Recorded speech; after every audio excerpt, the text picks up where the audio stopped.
Hi friends, அஸ்ஸலாமு அலைக்கும். இன்றைக்கி ஒரு குட்டியான மினி பிளாக் பார்க்கலாம் வாங்க. 2 டேஸ்க்கான வீடியோவை ஒன்றா கன்வெர்ட் பண்ணி ஒரு குட்டியான மினி பிளாக்காக போட்டிருக்கேன். ஸ்கிப் பண்ணாமல் பாருங்கள். காலையில் டிஃபனுக்கு பார்த்திங்கன்னா தோசை ஊற்றி சாம்பார் வச்சு சாப்பிட்டாச்சு. என்ன தான் நம்ம வெரைட்டியாக சமைச்சாலும் காலையில் இந்த தோசையும் இட்லியும் சாப்பிட்டா தான் ஒரு திருப்தியாகவே இருக்குது. உங்களுக்குலாம் அப்படின்னு சொல்லுங்கள். லன்ச் ரெடி பண்ணுறதுக்கு முன்னாடி அழுக்கு துணியெல்லாம் நிறையாவே இருந்தது. அதெல்லாம் மிஷினில் எடுத்து வாஷிங்க்கு போட்டாச்சு. காலையில் பார்த்திங்கன்னா மீன் வாங்கியாச்சு. இன்றைக்கி பிரதருக்கு மீன் குழம்பு வேணும்னு சொன்னால் அதனால் மீன் வாங்கியாச்சு. மீனை வாஷ் பண்ணிவிட்டு ஃப்ரை பண்ணுறதுக்காக மிக்சியில் மசாலா அரைச்சிக்கலாம். 6-7 பல் பூண்டு, கொஞ்சமாக மஞ்சத்தூள், ஒரு 2 டீஸ்பூன் மாதிரி மிளகாய்த்தூள், தேவையான அளவு உப்பு போட்டு மிக்சியில் அரைச்சி அந்த மசாலாவை மீனில் அப்ளை பண்ணி ஒரு 1/2 மணி நேரம் ஊற வச்சிடலாம். இந்த மீன் என்ன மீன் பார்த்திங்கன்னா முள்வாலை மீன். இந்த மீன் பார்த்திங்கன்னா பிரதருக்கு ரொம்ப பிடிக்கும், அதனால் வாங்கிட்டு வந்திருக்கான்.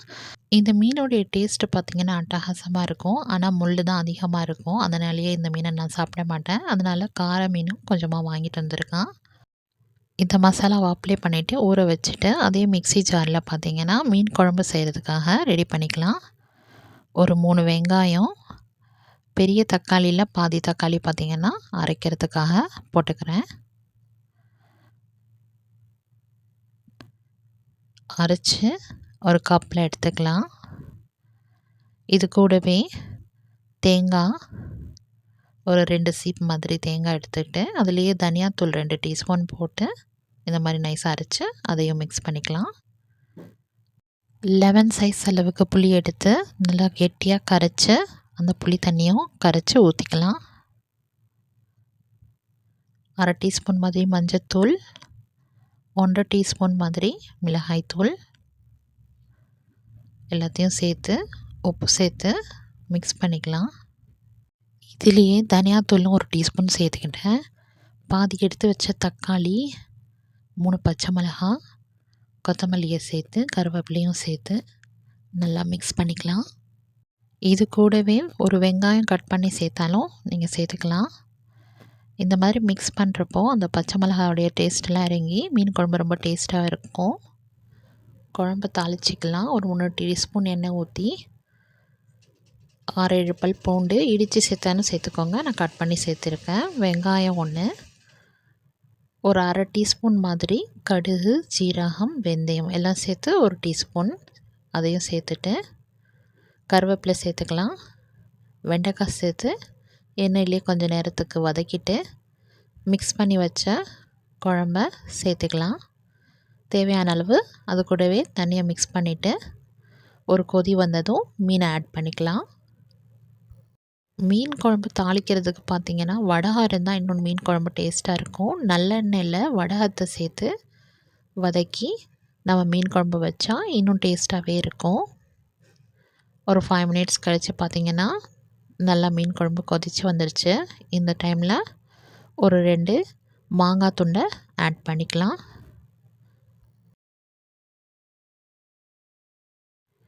ஃபிஷ்ஷை ஃப்ரை பண்ணி எடுத்துக்கலாம். மிஷினில் வாஷிங்க்கு போட்டிருந்த துணியும் வாஷ் ஆகிடுச்சு. இப்போ எடுத்து காயப்போட வேண்டியது தான். சூப்பராக நல்லா வீடு ஃபுல்லாக வாசனையாக கமகமன்னு நல்லா காரசாரமாக மீன் குழம்பு ரெடி. ஃபிஷ் ஃப்ரையும் ரெடி ஆகிடுச்சு. சாப்பிட வேண்டியதான். இதுக்கு நடுவில் பார்த்திங்கன்னா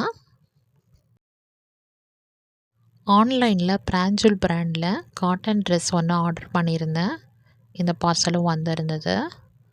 அதையும் ஓப்பன் பண்ணி செக் பண்ணி பார்த்துட்டு ரொம்பவே குவாலிட்டியாக சூப்பராகவே வந்திருந்தது. அடிக்கிற வெயிலுக்கு பார்த்திங்கன்னா காட்டனை தவிர எதுவுமே வேர் பண்ண முடியல. அதனால தான் காட்டன்லேயே இந்த செடியை ஆர்டர் பண்ணியிருந்தேன். ரொம்ப பெஸ்ட்டாகவே வந்திருந்தது. நெக்ஸ்ட் டே பார்த்திங்கன்னா பிரதருடைய மேரேஜ் டே. ஃபஸ்ட் டேவே பார்த்திங்கன்னா பிரதர்கிட்ட என்ன நாளைக்கு வேணும்னு கேட்டு நானும் அம்மாவும் மஜ்பூஸ் ரெடி பண்ணிட்டோம். மஜ்பூஸ் ரெடி பண்ணிவிட்டு சிக்கனை ஃப்ரை பண்ணுறதுக்கு பதிலாக சுக்கா மாதிரி ரெடி பண்ணிட்டேன். டக்கோஸ் ரெடி பண்ணி கேசரியும் ரெடி பண்ணி சாப்பிட்டு முடிச்சுட்டு எல்லோரும் சேர்ந்து சாமியார்பேட்டை பீச்சுக்கு கிளம்பிட்டோம். போகிற வழியிலே பார்த்திங்கன்னா ஐஸ்கிரீம் கடை இருந்தது. ஆளுக்கு ஒரு ஐஸ்கிரீம் வாங்கி சாப்பிட்டுட்டு கிளம்பியாச்சு. எங்கேயாவது வெளியில் போகணுன்னா ஃபஸ்ட்டு நம்மளுக்கு தோன்றது பார்த்திங்கன்னா பக்கத்தில் இருக்கிற சாமியார்பேட்டை பீச் தான். போகிற வழியில் பார்த்திங்கன்னா ட்ரெயின் வருதுன்னு சொல்லி கேட் போட்டாங்க. அழகாக அந்த ட்ரெயின் கிராஸ் பண்ணி போனதை பார்த்துட்டு கிளம்பியாச்சு. சாமியார்பேட்டை பீச் போகிற வழியில் பார்த்திங்கன்னா இந்த முந்திரி செடிகள்லாம் வரும். அந்த செடியெல்லாம் பார்க்குறதுக்கு ரொம்ப அழகாக இருக்கும். லாஸ்ட்டாக போட்ட வீடியோவில் கூட பார்த்திங்கன்னா சாமியார்பேட்டை பீச் வீடியோலாம் போட்டிருப்பேன். அந்த வீடியோ நம்ம சேனலில் இருக்கும், கண்டிப்பாக போய் பாருங்கள். வீட்டிலேருந்து கிளம்புனது பார்த்திங்கன்னா கொஞ்சம் லேட்டாக தான் கிளம்பினோம். அதனால் பீச்சுக்கு போனதே 5:30 ஆகிடுச்சு. வந்ததுக்கு காலாவது நினைக்கலான்னு சொல்லி பீச்சுக்கிட்ட போயிட்டோம். ஒரு 15 மினிட்ஸில் பார்த்திங்கன்னா இருட்டிடுச்சு.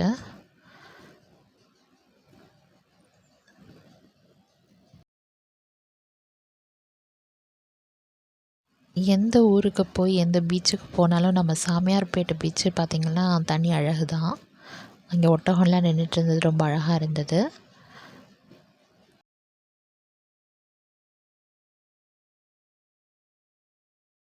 வந்ததுக்கு பார்த்திங்கன்னா 5 மினிட்ஸ்க்கு தண்ணியில் போய் காலை நனைச்சிட்டு ஒரு 15 மினிட்ஸ்லேயே திரும்பிட்டோம்.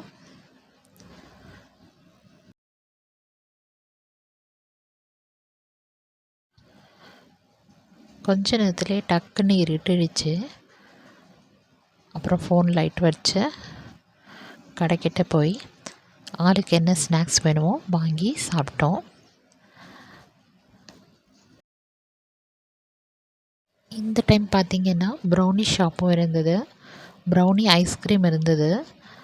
நான் போய் கேட்குற டைமில் பார்த்திங்கன்னா லாஸ்ட்டாக முடிஞ்சிடுச்சுன்னு சொல்லிட்டாங்க. அப்புறம் ப்ரௌனி மட்டும் வாங்கிட்டு வந்து உட்காந்து ட்ராகன் ட்ரெயினில் குழந்தைங்களும் பேரண்ட்ஸும் சேர்ந்து சுற்றிட்டு இருந்தாங்க. ட்ராகன் ட்ரெயின் பக்கத்துலேயே கீழே மண்ணில் உட்காந்துட்டு ஆளுக்கு வாங்கின ஸ்நாக்ஸ்லாம் சாப்பிட்டுக்கிட்டே பேரண்ட்ஸும் குழந்தைங்களும் அதை ட்ரெயினில் போய் என்ஜாய் பண்ணுறதை பார்த்துக்கிட்டு ஒரு 1/2 ஹவரில் அங்கேருந்து கிளம்பிட்டோம். இந்த ப்ளாக் உங்களுக்கு பிடிச்சிருந்தா கண்டிப்பாக லைக் அண்ட் சப்ஸ்கிரைப் பண்ணுங்கள். மறுபடியும் உங்களை வேறொரு வீடியோவில் மீட் பண்ணுறேன். டாடா, பாய் பாய்.